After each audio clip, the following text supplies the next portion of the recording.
Hello friends, welcome to Day Trader Telugu and good evening. Sensex 820 points gain అయ్యి 79,706 దగ్గర close అయితే Nifty 251 points gain అయ్యి 24,367 దగ్గర close అయింది. వెరస్ బ్యాంక్ నిఫ్టీ 328 పాయింట్స్ గెయిన్ అయ్యి 50,484 దగ్గర క్లోజ్ అయింది. ఇవాల్టి మార్కెట్స్ ఒక ప్రైస్ యాక్టివిటీ, ఇన్ఫాక్ట్ ఇవాల్టి మార్కెట్స్ అనే కాదు, ఈ వీక్ స్టార్టింగ్ నుంచి ఇప్పటి వరకు చూడండి ఎలా ఉందో. ఈ వీక్ స్టార్టింగ్ లో మంచి గ్యాప్ డౌన్, అక్కడి నుంచి ఒక మంచి ఫాల్, తర్వాత అక్కడి నుంచి కొంత రికవర్ అవుతూ ఒక గ్యాప్ అప్, మళ్ళీ ఫాల్, మళ్ళీ గ్యాప్ అప్, మళ్ళీ ర్యాలీ అయింది, మళ్ళీ ఫాల్, మళ్ళీ గ్యాప్ అప్, సస్టైన్ అయింది. ఈ వీక్ అంతా చూస్తే ఇంట్రాడేలో 300, 400, 500 పాయింట్స్ కూడా నిఫ్టీ మూవ్ అయింది. బట్ చివరికి ఎక్కడికి వెళ్ళిందని చూస్తే మాత్రం కిందకి 24,000, పైకి 24,300, 350 అరౌండ్. మొత్తానికి ఈ వారం మొదటి నుంచి లాస్ట్ వరకు మార్కెట్ వెళ్ళింది 300, 350 పాయింట్స్. బట్ ఇంట్రాడేలో మాత్రం స్ట్రాంగ్ గా పైకి వెళ్ళడం, స్ట్రాంగ్ గా కిందకి వెళ్ళడం రీసెంట్ డేస్ లో మనం అబ్జర్వ్ చేయొచ్చు. అండ్ ఇంకొక అబ్జర్వేషన్ కూడా మీరు మార్కెట్ ప్రైస్ యాక్షన్ లో గమనిస్తే,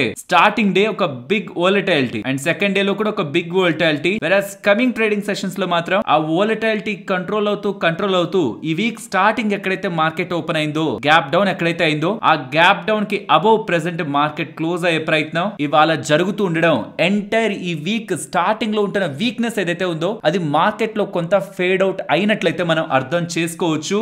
ఏం జరిగింది మార్కెట్ లో సడన్ గా గ్యాప్ అప్ అవడానికి కండిషన్ ఏంటి, మీకు ఏం జరుగుతున్నా నేను మీకు టెలిగ్రామ్ లో అప్డేట్ చేస్తూ ఉంటాను. గతంలో వస్తున్న ప్రతి ఈవెంట్ కి కూడా నేను మీకు టెలిగ్రామ్ లో డేటాను షేర్ చేశాను. నిన్న night 9:20 around initial jobless claims data 233,000 అంటే 2,33,000 దగ్గరగా వచ్చింది. గతంలో వచ్చిన నెంబర్ 2,49,000. ఎస్, గతంతో పోలిస్తే ఈసారి జాబ్లెస్ క్లెయిమ్స్, ఇది జాబ్స్ కాదు, జాబ్లెస్ క్లెయిమ్స్ తగ్గుతూ ఉండడం, గతంతో పోలిస్తే తగ్గుతూ ఉండడం. మార్కెట్ ఏదైతే రీసెంట్ టైమ్స్ లో భయపడిందో, జాబ్స్ రిలేటెడ్ గా అన్సర్టనిటీ ఉంది, రెసిషన్, ఎకానమీలో స్లో డౌన్ ఏదైతే మార్కెట్ భయపడిందో, ఈ వీక్లీ జాబ్స్ డేటాతో మార్కెట్ లో కొంత స్టెబిలిటీ. నిన్న యుఎస్ మార్కెట్స్ స్ట్రాంగ్ గా పెరిగాయి ఈ డేటా తర్వాత. S&P 500 ఐ థింక్ 2022 తర్వాత ఇంతలా స్ట్రాంగ్ గా పెరగడం ఇదే మొదటిసారి. అండ్ మన గిఫ్ట్ నిఫ్టీ కూడా 220 పాయింట్స్ గ్యాప్ అప్ ఇండికేషన్ ఇస్తుందనేలా నిన్న నైటే మీకు అప్డేట్ చేశాను. ఇదొకటి. నేను రీసెంట్ డేస్ లో కూడా మీకు ఇది వాయిస్ మెసేజ్ లో టెలిగ్రామ్ లోను చెప్పాను, అండ్ రీసెంట్ గా వీడియోస్ లో కూడా చెప్పాను. నేను ఈ మధ్య కొంచెం క్లోజ్ గా ట్రాక్ చేస్తున్న కరెన్సీ జపాన్ ఎన్. సో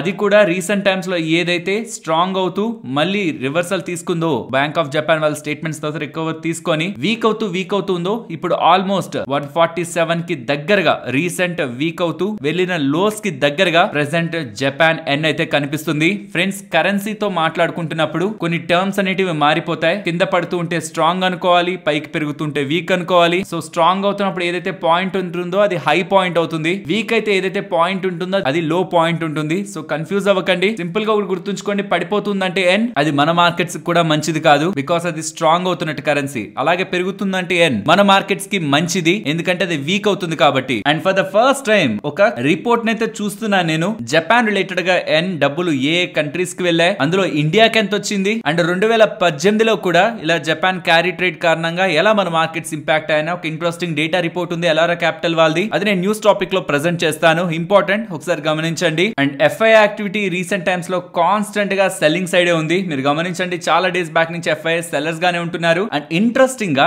ఎఫ్ఐఎస్ ఒక ఫ్యూచర్ యాక్టివిటీ చూడండి, సిగ్నిఫికెంట్ గా డౌన్ అయింది. ఇక్కడ నుంచి కొద్ది రోజులు వెనక్కి వెళ్దాం. August 2nd 1,45,000 కాంట్రాక్ట్స్ దగ్గరగా పాజిటివ్ గా హోల్డ్ చేసే వాళ్ళు ఫ్యూచర్స్ లో ఇప్పుడు డౌన్ చేసుకుంటూ కేవలం 15,000 కాంట్రాక్ట్స్. అంటే ఈ మంత్ స్టార్టింగ్ నుంచి ఇప్పటికి ఫ్యూచర్స్ రిలేటెడ్ గా వాళ్ళ buying activity, positive activity 90% FIs తగ్గించేసుకున్నారు. ఇది ఇంట్రెస్టింగ్ గా ఉంటది. ఇప్పుడు లాంగ్ పొజిషన్స్ ఎఫ్ఐఎస్ వి కేవలం 51% ఉన్నాయి. నిజంగా ఏదైనా పాజిటివ్ అప్డేట్ వచ్చి మార్కెట్ పెరగాలనుకుంటే చాలా స్కోప్ ఉంది అప్ సైడ్ పెరగడానికి. అండ్ క్లయింట్స్ స్లోగా వాళ్ళ బులిష్ పొజిషన్స్ ని కూడా పెంచుకుంటున్నారు. అండ్ మార్కెట్ ఒక రెసిస్టెన్స్ గురించి మాట్లాడుకోవాలి. రీసెంట్ టైమ్స్ లో రిపీటెడ్ గా అనుకున్నాం 24,350 to 24,400 ఈ జోన్ అబోవ్ మార్కెట్ వెళ్ళి సస్టైన్ అయితే in medium term, in coming weeks market ఇంకా పైకి స్ట్రాంగ్ గా వెళ్తుందని అనుకోవచ్చని ఇవాళ ప్రయత్నం అయితే జరిగింది. అండ్ గత కొద్ది రోజుల నుంచి ఆ ప్రయత్నం జరుగుతూనే ఉంది. బట్ ఇవాళ ఆ రెసిస్టెన్స్ జోన్ లో 350 to 400 ఇన్ బిట్వీన్ క్లోజ్ అయింది, కానీ 400 అబోవ్ స్ట్రాంగ్ గా మార్కెట్ అయితే క్లోజ్ అవ్వలేదు. ఎవరైనా బులిష్ గా ప్లాన్ చేస్తుంటే మార్కెట్ రిలేటెడ్ గా ఎలాగో ఇంత దూరం వచ్చింది కాబట్టి 400 అబోవ్ క్లోజింగ్ కోసం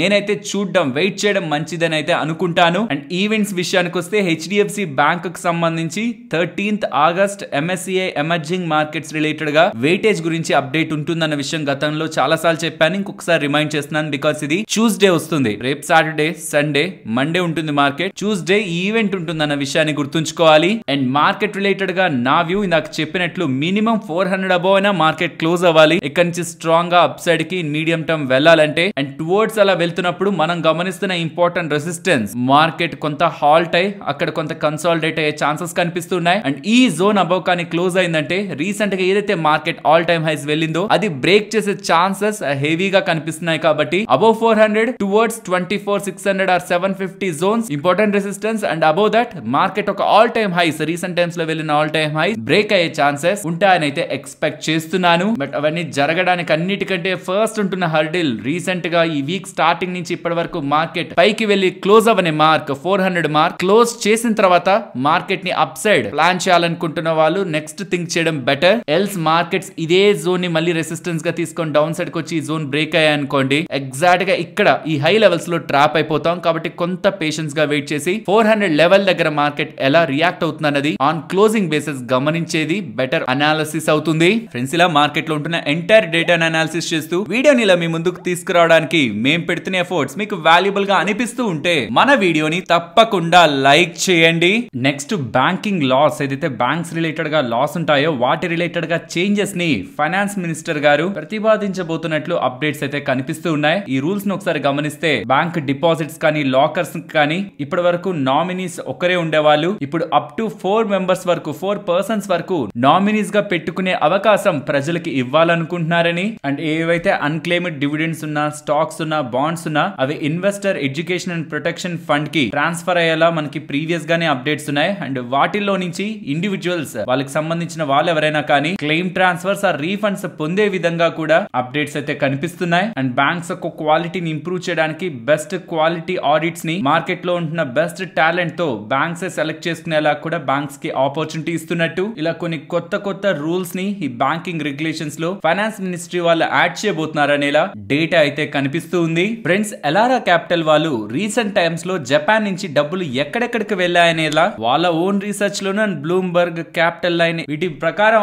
ఆధారంగా వీళ్ళు చేసుకొని మాట్లాడుతున్న దాని ప్రకారం జపాన్ లో నుంచి వెళ్ళిన డబ్బులు మొత్తంలో మెజారిటీగా వెళ్ళినవి గ్లోబల్ ఫండ్స్ లో అని చెప్తున్నారు. గ్లోబల్ ఫండ్స్ ఎక్కడైనా ఇన్వెస్ట్మెంట్ చేసి ఉండొచ్చు, ఏషియన్ మార్కెట్స్ లో కానీ యుఎస్ మార్కెట్స్ లో కానీ ఏ మార్కెట్స్ లో ఇన్వెస్ట్మెంట్ చేసి ఉండొచ్చు. తర్వాత డబ్బులు ఎక్కువగా వెళ్ళింది యుఎస్ లో అని చెప్తున్నారు. 33% దగ్గరగా జపాన్ కి సంబంధించిన ఫండ్స్ ఇక్కడికి మూవ్ అయ్యాయి అంటున్నారు. సో టోటల్ గా గ్లోబల్ ఫండ్స్ అండ్ యుఎస్ఏ ని కంబైన్ చేస్తే 78% ఆఫ్ జపాన్ కి సంబంధించిన ఫండ్స్ ఇక్కడికే వెళ్ళాయని, తర్వాత ఉంటున్న దాంట్లో హైయెస్ట్ గా వెళ్ళింది ఇండియా అని చెప్తున్నారు. ఆల్మోస్ట్ 23% దగ్గరగా ఫండ్స్ ఇండియాకి వచ్చాయనేలా డేటా కనిపిస్తుంది. గమనించాల్సింది గ్లోబల్ ఫండ్స్ లోకి 45% వెళ్ళింది. అండ్ ఈ గ్లోబల్ ఫండ్స్ ఏ కంట్రీస్ ని ఎక్కువగా ఫోకస్ చేస్తున్నాయని రీసెంట్ టైమ్స్ లో మార్కెట్ హెవీగా ఫాలో అవడం చూస్తూ ఉంటే ఎక్కువగా ఈ funds Asian markets near to the Japan ఉంటున్న కంట్రీస్ లోకి ఎక్కువగా ఇన్వెస్ట్మెంట్ చేసినట్లయితే అర్థమవుతుంది. నెక్స్ట్ ప్లేస్ లో USA and finally India name అయితే మనకి వినిపిస్తూ ఉంది.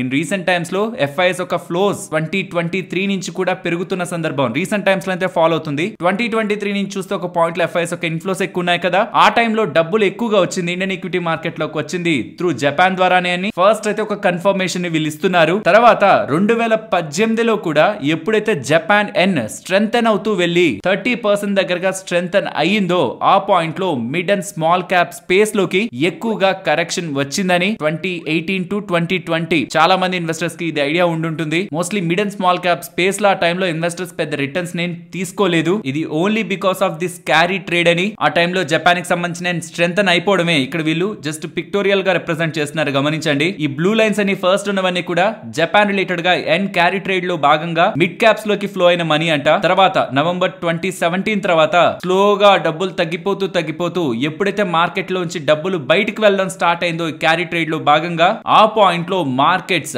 అండర్ పర్ఫార్మ్ చేశాయని, బట్ ఈసారి ఇంకా ఎక్కువ ఇంపాక్ట్ ఒకవేళ ఎన్ కారణంగా ఎన్ క్యారీ ట్రేడ్ కారణంగా ఏదైనా నెగిటివ్ జరిగితే ఎన్ కానీ అక్కడ స్ట్రాంగ్ అయిపోతే ఈసారి ఇంకా పెద్ద ఇంపాక్ట్ ఉంటుంది. బికాస్ గతంలోకి వచ్చిన డబ్బుల కంటే ఈసారి 25% ఇక్కడ మీరు క్లియర్ గా గమనించవచ్చు, జూమ్ కూడా చేస్తున్నాను, 25% ఎక్కువ డబ్బులు ఈసారి మార్కెట్ లోకి వచ్చాయని. సో 2018 to 2020 ఏదైతే pain small and mid cap space లో కనిపించిందో just because of carry trade related గా అన్వైండింగ్ కారణంగానే కనిపించిందని, ఈసారి కూడా అలాంటి సినారియో కానీ ఎదురైతే మాత్రం మళ్ళీ మార్కెట్స్ లో పర్టికులర్ గా mid and small cap stocks లో పెయిన్ ని ఇన్వెస్టర్స్ చూస్తారనేలా ఇంచుమించు కొంచెం భయపెట్టే మాటలే ఇవన్నీ. ఇది ఎలారా క్యాపిటల్ వాళ్ళ దగ్గర నుంచి అయితే వినిపిస్తూ ఉంది. ఫ్రెండ్స్ నేను గతంలో చేసిన వీడియోస్ లో కూడా ఇది క్లియర్ గా చెప్పాను. జపాన్ రిలేటెడ్ గా ఫండ్స్ చాలా దేశాల్లోకి ఫ్లో అయ్యాయి. మన ఇండియా కాకుండా మిగిలిన దేశాలు అన్ని కలుపుకుంటే 78% అక్కడితో అయిపోతుంది. మిగిలింది 23% ఇండియాలోకి వచ్చింది అంటున్నారు. Yes, growing economy, expanding and recent times లో స్ట్రాంగ్ గా గ్రో అవుతున్న ఎకానమీ కాబట్టి FIs ఒక చూపు ఇండియా మీద ఉంటుంది. ఎక్కువ డబ్బులు సంపాదించుకోవాలంటే ఇండియాలో ఇన్వెస్ట్మెంట్ చేసుకుంటారు. అండ్ స్ట్రాంగ్ గా కూడా ఇండియన్ మార్కెట్స్ మంచి రిటర్న్స్, హ్యాండ్సమ్ రిటర్న్స్ ని డెలివర్ చేసింది. లెట్స్ సే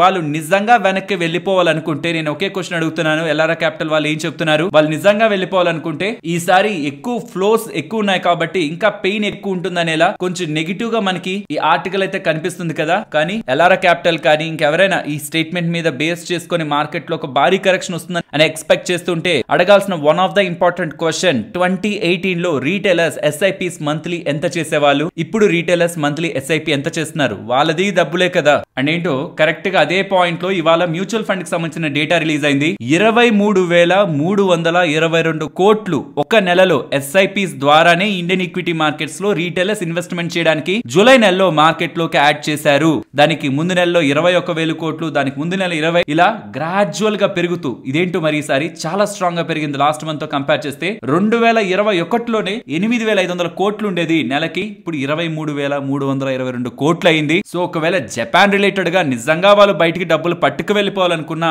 టెంపరీగా మార్కెట్ లో డిప్ ఏదైనా వస్తూ ఉంటే రీటైలర్స్ పెడుతున్న ఫండ్స్, మంత్లీ పెడుతున్న ఫండ్స్ స్లోగా మార్కెట్ లో ఉంటున్న సెల్లింగ్ మొమెంటం ని అబ్జార్బ్ చేసుకుంటాయి. అండ్ మ్యూచువల్ ఫండ్స్ ఏదైతే క్యాష్ ఐడియల్ గా పెట్టుకున్నారో అది మార్కెట్ లోకి పంపించడం, అది కూడా స్లోగా మార్కెట్ లో ఉంటున్న సెల్లింగ్ ప్రెషర్ ను అబ్జార్బ్ చేసుకుంటుంది. అండ్ ఏదైనా పాయింట్ లో గ్లోబల్ గా మళ్ళీ పాజిటివ్ మొమెంటం వచ్చింది అనుకోండి, ఈసారి మళ్ళీ FIs బ్యాక్ అవుతుండడం కూడా మార్కెట్స్ పెరుగుతాయి. గుర్తుంచుకోవాలి, ఇప్పుడు నేను చెప్తున్న స్టేట్మెంట్స్ అన్నిట్లో కూడా మార్కెట్ డిప్ అయితే అని కూడా అంటున్నాను. అంటే బ్లైండ్ గా ఏం జరుగుతున్నా పెరిగిపోతుంది, రీటైలర్స్ డబ్బులు పెడుతున్నారు అనుకుంటే సెల్ చేస్తున్నది ఎంత పెద్ద ప్లేయర్ అండ్ ఏ పాయింట్ లో సెల్ చేస్తున్నాడు, అండ్ సెల్ చేశాక మార్కెట్ లో ఉంటున్న డిమాండ్ అండ్ సప్లై కూడా మార్కెట్ నెట్ అయినా పుష్ చేయొచ్చు. ఇక్కడ నుంచి ఒక 5%, 10% కూడా మార్కెట్ కరెక్ట్ అవ్వచ్చు. అది నేను కాదు, రీటైలర్స్ కాదు, ఇంకెవ్వరు కూడా ఆపలేరు. బట్ రియల్ గా మనం అందరూ అడగాల్సిన క్వశ్చన్, ఆ 10% ఫాలో అయ్యాక మార్కెట్ ఇంకొక 10% ఫాలో అయిపోతూనే వెళ్తుందా? బికాస్ ఆఫ్ FIs రిజల్ట్స్ కారణంగానో, ఎకానమీలో స్లో డౌన్ కారణంగానో, రెసెషన్ కారణంగానో, గ్లోబల్ ఫియర్ ఇవన్నీ పక్కన పెట్టండి, FIs కారణంగా అవుతుందా ప్రెసెంట్ అంతే? అవ్వదు. ఎందుకంటే ఒకప్పుడు FIs కింగ్స్ ఏమో, బట్ ఇప్పుడు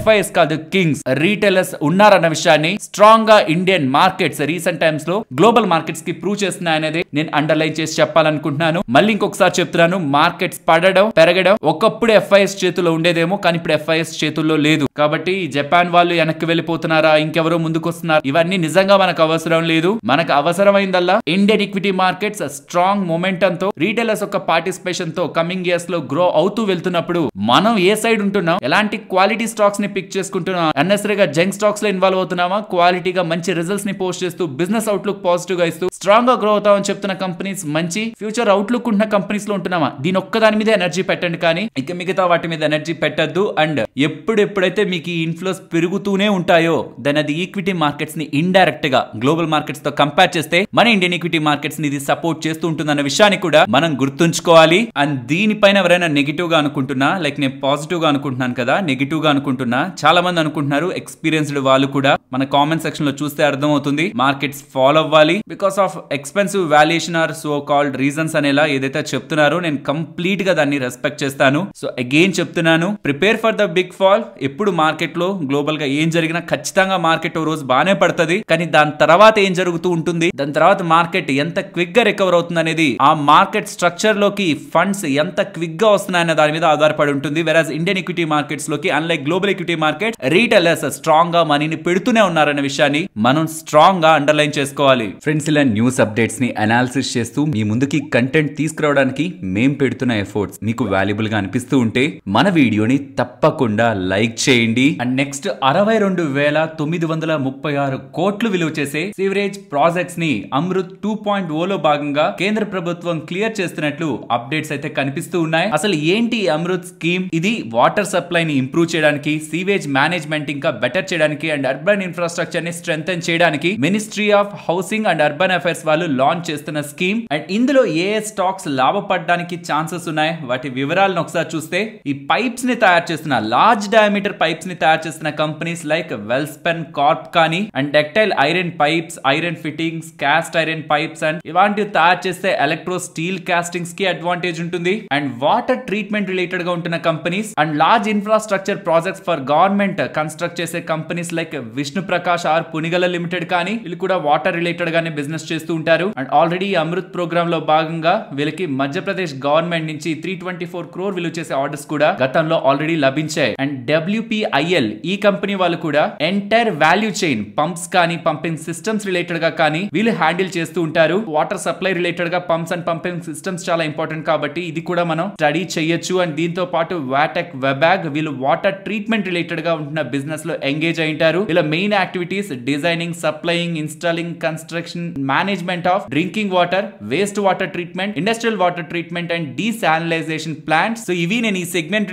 రిలేటెడ్ గా ఉంటున్నాయి అనుకుంటున్న కంపెనీస్. మీరు ఇంకా ఈ సెగ్మెంట్ రిలేటెడ్ గా ఈ కంపెనీ కూడా అడ్వాంటేజ్ ఉంటుంది కదా అని ఏమైనా అనుకుంటున్నా వాటిని కూడా కామెంట్ సెక్షన్ లో మెన్షన్ చేయండి. నెక్స్ట్ ఓలా ఎలక్ట్రిక్ గురించి మాట్లాడుకోవాలి. లిస్టింగ్ అయితే IPO ప్రైస్ దగ్గర అయింది 76 రూపీస్ పర్ షేర్. బట్ అక్కడ నుంచి అప్పర్ సర్క్యూట్ కొట్టింది 20% లిమిట్. ఇవాళ రీచ్ అయ్యి ఓవరాల్ గా 20% లిస్టింగ్ డే గెయిన్స్ తో IPO ఇన్వెస్టర్స్ కి రివార్డ్ అయితే ఇచ్చింది. అండ్ ఫ్రెండ్స్, గ్రీవ్స్ కాటన్ గురించి మాట్లాడుకోవాలి. ఉన్న అప్డేట్ మాట్లాడుకునే ముందు ఇక్కడ నుంచి కొంత టైం బ్యాక్ మీరు వెళ్ళారనుకోండి, ఐ థింక్ మే 2023 లో అనుకుంటాను, ఫేమ్ 2 లో ఏదైతే గవర్నమెంట్ ఇస్తున్న EV సబ్సిడీ ఉందో అందులో వీళ్ళు ఏదైతే గెయిన్ అయ్యారో ఆ మొత్తాన్ని కూడా రీఫండ్ ఇవ్వమని గవర్నమెంట్ వీళ్ళకి ఆదేశాలు ఇచ్చింది. అందులో భాగంగా వీళ్ళు 124 crore దగ్గరగా 124 కోట్ల దగ్గరగా రీఫండ్ ఇచ్చేశారు. బట్ ప్రాబ్లం రీఫండ్ తో కాదు, ఇక ఫ్యూచర్ లో వీళ్ళని ఇప్పుడు రీఫండ్ అడుగుతున్నారంటే వీళ్ళు కరెక్ట్ గా ప్రాసెస్ ఫాలో అవ్వలేదు కాబట్టి ఫ్యూచర్ లో వీళ్ళ వెహికల్స్ కి సబ్సిడీ అప్లై అవుతుందా లేదా గవర్నమెంట్ దగ్గర నుంచి ఉన్న క్వశ్చన్ మార్క్స్ కి ఇప్పుడు వీళ్ళ దగ్గర నుంచి ఒక ఇంట్రెస్టింగ్ అప్డేట్ అయితే వచ్చింది. ఇప్పుడు మినిస్ట్రీ ఆఫ్ హెవీ ఇండస్ట్రీస్ వాళ్ళు గ్రీవ్స్ కాటన్ కి సంబంధించిన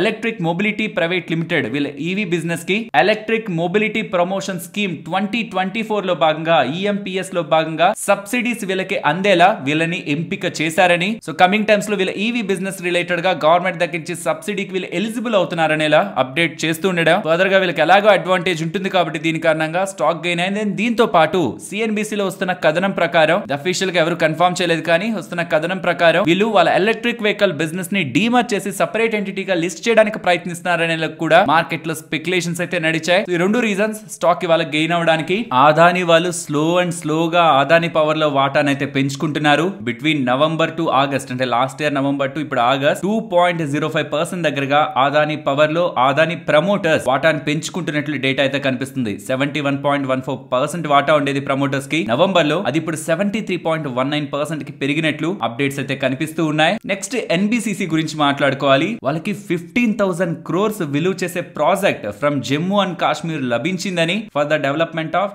శాటిలైట్ టౌన్షిప్ ఓవర్ 406 acres అని వీళ్ళు ఎక్స్చేంజెస్ కి అప్డేట్ చేస్తున్నారు. అండ్ NBCC ఆర్డర్ బుక్ ఇప్పుడు వచ్చిన 15,000 crore ఆర్డర్స్ తో NBCC ఆర్డర్ బుక్ 80,000 crores కి వెళ్ళింది. వాళ్ళ order book 80,000 crore, market capital 33,000 crore. Friends, ఇక్కడ నుంచి కొంత టైం బ్యాక్ మహేంద్ర వాళ్ళు చైనాకు సంబంధించిన షాన్జీ అనే ఒక బస్ అండ్ ట్రక్ మ్యానుఫ్యాక్చరర్ తో కలిసి $3 billion ఇన్వెస్ట్మెంట్ చేసి గుజరాత్ లో మ్యానుఫ్యాక్చరింగ్ ఫెసిలిటీని పెట్టి బస్ అండ్ పెద్ద ట్రక్స్ ని తయారు చేయాలనుకుంటున్నారనేలా అప్డేట్స్ అయితే కనిపించాయి. బట్ దాని తర్వాత అఫీషియల్ గా మహేంద్ర వాళ్ళు ఇటువంటి ఇన్వెస్ట్మెంట్స్ ఏవి మేము చేయాలనుకోవట్లేదనేలా ప్రెసెంట్ వస్తున్న రూమర్స్ కి క్లారిఫికేషన్ ఇస్తూ 335 కి అంటే మార్కెట్ క్లోజ్ అయిన తర్వాత అప్డేట్ అయితే చేస్తున్నారు. మరి ఇవాళ మార్కెట్ లో ఏదైతే గెయిన్ స్టాక్ ప్రైస్ లో కనిపించిందో అది రూమర్ కారణంగా కనిపించిందా? ఒకవేళ అలా అయితే మార్కెట్ క్లోజ్ అయిన తర్వాత M&M వాళ్ళు ఇస్తున్న ఈ అప్డేట్ నెక్స్ట్ మార్కెట్ ఓపెనింగ్ లో స్టాక్ ని నెగిటివ్ గా ఇంపాక్ట్ చేయాలి, లేదు నార్మల్ గానే పెరిగి ఈ రూమర్ ని కూడా మార్కెట్ పట్టించుకోకపోతే నెక్స్ట్ స్టాక్ ప్రైస్ లో కూడా పెద్ద రియాక్షన్ ఉండదు. ఎందుకు ముందే చెప్తున్నానంటే సడన్ గా ఒకవేళ నెక్స్ట్ ట్రేడింగ్ సెషన్ లో ఓపెనింగ్ గ్యాప్ డౌన్ అవుతుంటే రూమర్ కారణంగా ఇవాళ అయిన గెయిన్ అప్పుడు కొంత సెటిల్ అవుతుంది అన్న విషయాన్ని ఇన్వెస్టర్స్ మైండ్ లో పెట్టుకోవాలి. టెన్షన్ పడాల్సిన నీడ్ లేదు. MCX గురించి మాట్లాడుకోవాలి. సెబీ వాళ్ళు MCX సంబంధించిన MD and CEO గా ప్రవీణ రాయ్ గారిని అపాయింట్ చేస్తున్నారు. తనకి 25 years దగ్గరగా బ్యాంకింగ్ ఇండస్ట్రీలో ఎక్స్పీరియన్స్ అండ్ గతంలో NPCI మీకు payment systems like UPI and ఇతర పేమెంట్ సిస్టమ్ బ్యాంకింగ్ సిస్టమ్స్ ని ఇంటిగ్రేట్ చేసి ఆపరేట్ చేస్తుండే NPCI రిలేటెడ్ గా కూడా తన చీఫ్ ఆపరేటింగ్ ఆఫీసర్ గా పనిచేశారు. ఇలాంటి గుడ్ ఎక్స్పీరియన్స్ ఉంటున్న వ్యక్తిని MD and CEO గా పెట్టుకుంటూ ఉండడం MCX ఇవాళ గెయిన్ అయింది. యాక్చువల్ గా May 9th PS రెడ్డి గారు గతంలో ఉంటున్న MD and CEO రిజగ్నేషన్ చేసిన తర్వాత ఎవరు వస్తారు కొత్త పొజిషన్ లో కానీ మార్కెట్ చాలా ఈగర్ గా వెయిట్ చేసింది అండ్ కొంత డిలే అవుతుండడం కూడా ఇంకెవరు రారేమో చాలా టైం పడుతుందేమో అనుకుంటున్న సందర్భంలో సెబీ ఇస్తున్న approval next shareholder approval దొరికిందంటే MD and CEO పొజిషన్ లో తను ఉంటారు అండ్ ప్రాబ్లీ మార్కెట్ కూడా ఇష్టంగానే ఉంది కాబట్టి ఆఫ్టర్ ఈ అప్డేట్ గెయిన్ అయింది. నెక్స్ట్ నెంబర్స్ గురించి మాట్లాడుకోవాలి. First ABB India quarter on quarter compare చేయదు, ఇయర్ ఆన్ ఇయర్ లోనే కంపేర్ చేయండి. Revenues, margins and profitability market expectations కంటే బెటర్ గా ఉన్నాయి. ఏషియర్ మోటార్స్ వాళ్ళు కంప్లీట్ గా మార్కెట్ ని సర్ప్రైజ్ చేస్తున్నారు. రీసెంట్ టైమ్స్ లో వస్తున్న ఆటో నెంబర్స్ లో ఏషియర్ మోటార్స్ వి చాలా స్ట్రాంగ్ గా కనిపిస్తున్నాయి. రెవెన్యూస్ ఆల్మోస్ట్ 10% దగ్గరగా ఇంప్రూవ్ అవుతూ మార్జిన్స్ 100 బేసిస్ పాయింట్స్ దగ్గరగా year on year comparison improve అవుతూ ప్రాఫిటబిలిటీ కూడా 20% దగ్గరగా వీళ్ళు గ్రోత్ చేయగలిగారు. And across all segments market expectations కంటే బెస్ట్ నెంబర్స్ ఉన్నాయి. నెక్స్ట్ కాన్ఫిడెన్స్ పెట్రోలియం నెంబర్స్ గురించి మాట్లాడుకోవాలి. రెవెన్యూస్ డ్రాప్ అయింది, మార్జిన్స్ ఫ్లాట్ గా ఉన్నాయి అండ్ ప్రాఫిటబిలిటీ కూడా సిగ్నిఫికెంట్ గా డ్రాప్ అయింది on year comparison. And quarter on quarter comparison లో స్ట్రాంగ్ రెవెన్యూస్ ఉంటున్న మార్జిన్స్ లో ఉంటున్న డ్రాప్ కారణంగా ప్రాఫిటబిలిటీ ఫ్లాట్ గా ఉంది. Overall numbers below market expectations ఉన్నాయి అండ్ స్టాక్ 5% డౌన్ అయింది. And solid and beautiful numbers ని ట్రెంట్ వాళ్ళు పోస్ట్ చేశారు. ఫ్రెండ్స్, ప్రతి క్వార్టర్ లోనూ వీళ్ళు నెంబర్స్ ని పోస్ట్ చేయడం ఇంతకు మించి గ్రోత్ ఎక్కడ వస్తుందో అనుకుంటే ఈసారి కూడా సర్ప్రైజ్ చేస్తూ వెరీ స్ట్రాంగ్ అండ్ సిగ్నిఫికెంట్ గా ట్రెంట్ వాళ్ళ నెంబర్స్ అయితే పోస్ట్ చేస్తూనే ఉన్నారు. And Trent stock 1 year back అనుకుంటాను 1700 దగ్గరగా ఉండేది, ఇప్పుడు 6300 దగ్గరగా వెళ్ళిపోయింది. Only because of their fundamental growth. Revenues చూడండి, within the strong high base year on year comparison లో 56% రెవెన్యూస్, మార్జిన్స్ 14 to 15% పెరిగాయి అండ్ ప్రాఫిటబిలిటీ 134%. ఇంత పెద్ద కంపెనీ 2,20,000 కోట్ల మార్కెట్ క్యాప్ లో ఉన్న కంపెనీ స్మాల్ క్యాప్ పెరిగినట్టు చిన్న కంపెనీస్ పెరిగినట్టు పెరిగిపోతుంది. మరి ఎంత బట్టలు కొంటున్నారు, ఎంత మన వాళ్ళు షాపింగ్ చేస్తున్నారు తెలియట్లేదు, కానీ ట్రెంట్ మాత్రం దుమ్ము లేపుతుంది. ఒకవేళ మీరు ఈ జూడియో అండ్ ట్రెంట్ రిలేటెడ్ గా ఉంటున్న ఇతర స్టోర్స్ లో ఎవరైనా షాపింగ్ చేస్తుంటే మాత్రం లైక్ వాళ్ళ స్టోర్స్ ఇక్కడ మీకు స్క్రీన్ మీద పెడుతున్నాను. జూడియో స్టోర్స్ ఉంటుంటాయి, వెస్ట్ సైడ్ స్టోర్స్ ఉంటాయి, అలా కాకుండా వీళ్ళకి ఇతర బ్రాండ్స్ కూడా కొన్ని ఉన్నాయి. మోస్ట్లీ ఇవి మీరు ఎక్కువగా వాడుతూ ఉండండిరేమో, బట్ జూడియో వెస్ట్ సైడ్ కి వెళ్తూ ఉంటారు. ఒకవేళ మీరు నిజంగా జూడియో అండ్ వెస్ట్ సైడ్ కి వెళ్తుంటే జస్ట్ ఎందుకు మీరు ఎక్కువగా దాన్ని యూజ్ చేస్తున్నారు అనేది కామెంట్ సెక్షన్ లో చెప్పండి. ఆన్లైన్ లో కాక ఇతర స్టోర్స్ లో కాక ఎందుకు జూడియో అండ్ వెస్ట్ సైడ్ ఎక్కువ ఆదరణ పొందుతుంది, రీజన్స్ ఏంటి, వీలైతే కామెంట్ సెక్షన్ లో షేర్ చేయండి. ఇన్ఫో ఎడ్జ్ వాళ్ళ నెంబర్స్ వచ్చాయి, మీరు ఇక్కడ స్క్రీన్ మీద గమనించవచ్చు. రెవెన్యూస్ కొంత ఫ్లాట్ గానే ఉంటున్నా, ఆపరేటింగ్ ప్రాఫిట్ మార్జిన్ ఇంప్రూవ్ అవుతుండడం, ప్రాఫిటబిలిటీ సిగ్నిఫికెంట్ గా ఇంప్రూవ్ అయింది. వీళ్ళ రిలేటెడ్ గా నౌకరీ బిజినెస్ కొంత బెటర్ గా పర్ఫార్మ్ చేస్తుందని ఇలా కామెంటరీ కనిపిస్తుంది. అండ్ మోస్ట్ ఇంపార్టెంట్, వీళ్ళు పీబీ ఫిన్టెక్ లో హోల్డ్ చేస్తున్న వాటా అండ్ జొమాటోలో హోల్డ్ చేస్తున్న వాటా టైం టు టైం పెరిగే కొద్ది కూడా వీళ్ళ valuation with respect to market capital కూడా పెరుగుతూ ఉంటుంది. So Zomato and PB fintech ఈ రీసెంట్ టైమ్స్ లో బాగా పెరుగుతున్నాయి కాబట్టి అవి కూడా ఇన్ఫో ఎడ్జ్ రిలేటెడ్ గా పాజిటివిటీని యాడ్ చేస్తూ ఉన్నాయి. నెక్స్ట్ గోల్డియం ఇంటర్నేషనల్ వాళ్ళు రిజల్ట్స్ ని పోస్ట్ చేశారు అండ్ రిజల్ట్స్ తో పాటు ₹1 షేర్ డివిడెండ్ ని కూడా ప్రకటించారు. వీళ్ళ రిజల్ట్స్ మీకు ఇక్కడ స్క్రీన్ మీద కనిపిస్తుంటాయి. వీళ్ళే బ్యూటిఫుల్ గా quarter on quarter year on year comparison లో రెవెన్యూస్, మార్జిన్, ప్రాఫిటబిలిటీ ఎలా ఉందనేది క్లియర్ గా చెప్తున్నారు. And quarter on quarter basis అన్నిట్లోనూ గ్రోత్ ఉంది. On year on year basis profit after margin కొంత డ్రాప్ అయింది, రెస్ట్ అంతా కూడా ఇయర్ ఆన్ ఇయర్ లో కూడా సిగ్నిఫికెంట్ గానే ఇంప్రూవ్ అయింది. Overall numbers above market expectations ఉన్నాయి. అండ్ మార్కెట్స్ క్లోజ్ అయ్యాక పిక్స్ ట్రాన్స్మిషన్ వాళ్ళు కూడా నెంబర్స్ ని పోస్ట్ చేశారు. On quarter and year on year basis వీళ్ళ నెంబర్స్ కూడా స్టేబుల్ గా స్ట్రాంగ్ గా ఉన్నాయి. Revenues, margins, profitability across the segment market expectations కంటే బెటర్ నెంబర్స్ కనిపిస్తున్నాయి. అండ్ ఇన్సెక్టిసైడ్స్ ఇండియా వాళ్ళు కెమికల్ కంపెనీ వాళ్ళు కూడా రెవెన్యూస్ ని ఇంప్రూవ్ చేసుకున్నారు, మార్జిన్స్ ఈసారి సిగ్నిఫికెంట్ గా ఇంప్రూవ్ చేసుకుంటుండడం. సో రెవెన్యూస్ ఓన్లీ 3% గ్రో అయింది ఇయర్ ఆన్ ఇయర్ లో, but due to margin expansion almost 400 basis points దగ్గర ఎక్స్పాండ్ అయ్యేసరికి ప్రాఫిటబిలిటీ 70% దగ్గరగా ఇంప్రూవ్ అయింది. ఓవరాల్ ఇలా మార్కెట్ ఎక్స్పెక్టెడ్ కంటే బెటర్ ప్రాఫిటబిలిటీ వీళ్ళు నమోదు చేస్తుండడం ఆఫ్టర్ నెంబర్స్ సడన్ గా స్టాక్ ప్రైస్ లో జంప్ కనిపించింది. అండ్ ఐనాక్స్ విండ్ వాళ్ళు కూడా వాళ్ళ నెంబర్స్ ని పోస్ట్ చేశారు. ఇక్కడ కూడా అంతే, revenues, margins, profitability, order book everything last times తో కంపేర్ చేస్తే స్ట్రాంగ్ గా గ్రో అవుతున్నట్లు వీళ్ళు వెరీ స్ట్రాంగ్ నెంబర్స్ ని మార్కెట్స్ కి రిపోర్ట్ చేశారు. Next sky gold ear on year and quarter on quarter comparison లో